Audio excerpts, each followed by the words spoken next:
Hi, it's Rachel Quilty here.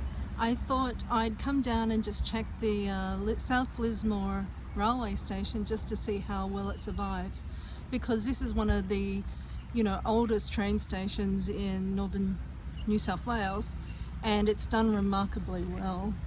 I'm really impressed actually how well it's survived. So this is just one of the smaller buildings, so I'm just going to walk and show you how well it's remained intact as we walk past the greenery. And so you can see that even the lacework, the iron has remained intact. Concrete's still really well, tiles are still staying on. So some of these things would have been the items that would have been the first to fall or be forced out, so we've done really well. I'm so pleased. This is a really project of love, I guess, to restore the Northern Rivers Railway Station. And while we've had lots of cars go under and lots of property being destroyed, it's just incredible that this has remained so safe during this flooding, which, as most of Australians would know at the moment, is unprecedented levels. The amount of destruction that occurred was just incredible. I myself was evacuated and arrived up at the Southern Cross University evacuation centre at about 3 a.m. And signed in with Red Cross. So you can see that even the tracks have remained, and this is South Lismore. This is one of the harshest hit areas of the Northern Rivers floods, and you can see we have lost some of our lacework in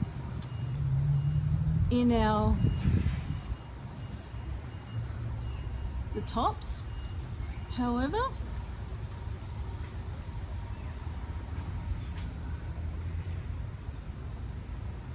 or it may not be the case. I'll have to have a look at my previous photos. Anyway, as you can see, it's looking really beautiful. Even the seats have remained. The mesh on the windows is still there. The actual station itself is well. And you can see the tracks have survived. And I'm not going to get down on them, but we can see that they've remained intact. So let me just walk down here. The Northern Rivers Railway line or network, public transport network system, is really one of the oldest in Australia, and it was built with that heritage quality. That meant that things were built to last, and a lot of the tracks were placed on embankments and along hills that have actually not been affected by the floods at all. So obviously, as you go into townships and you're just reliant on the natural topography of the landscape, you come down into an area that's low, and this was all below water. Very much so. Even the signalling has survived, and I'll go down and have a look and see if the switchgear has survived as well. Well, it's not going to be functional or something that would be replaced, possibly. We can see that it's all survived. And you can see as I'm walking down that the Australian Army, Defence Australia are here. They've been incredible, and you can actually see, if I just zoom in, that they are collecting tractors.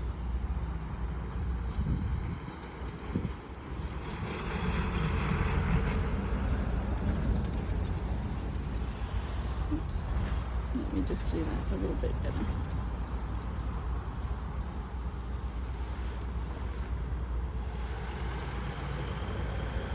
they're heading over to the hardest hit areas.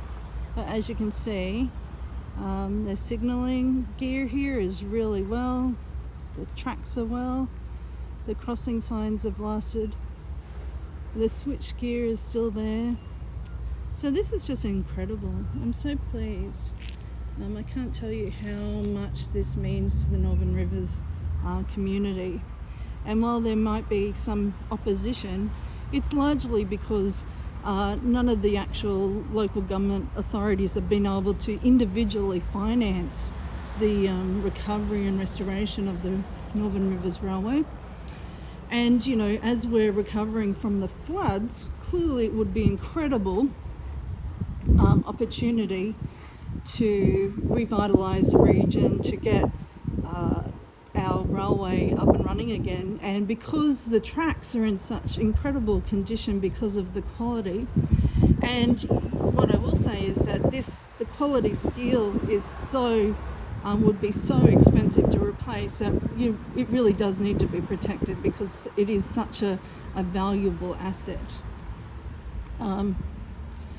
And as construction materials go up and different things happen, obviously it's important that we protect these type of assets from being destroyed or stolen. So I'm going to leave it there. It's been really, as you can see, the devastation has been quite significant, and you know, we have just had petrol restored. You can see that we've got the army coming in. I've passed about 6 trucks already this morning, so they're here in droves, which is fantastic. Such a huge cleanup job that we're undertaking, and that they're undertaking on our behalf.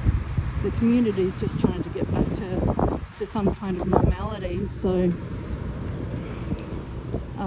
their assistance has been incredible, and you can see from some of their social media posts that they've actually really assisted our community at all different levels, whether it be property owners, businesses, farming communities.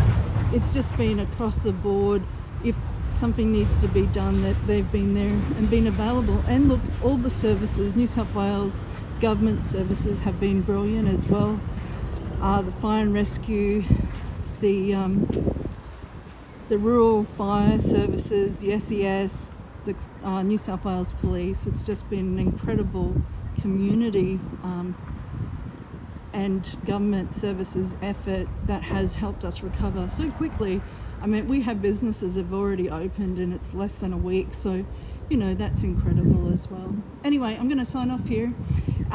Thanks everyone that's contributed to the rescue efforts as well as the recovery efforts from the Northern Rivers, from the far north coast, and to the other communities a little bit more north and a little bit more south that have actually been affected as well. Obviously I'm not there, so I can't speak for it, but I know that the devastation that we've experienced here has been just incredible. So I imagine that those communities are just reeling as well. But look, I can tell you that I'm honestly grateful, because many people have lost their lives and their livestock, their livelihoods. And while I personally suffered some quite significant losses, you know, I'm still standing.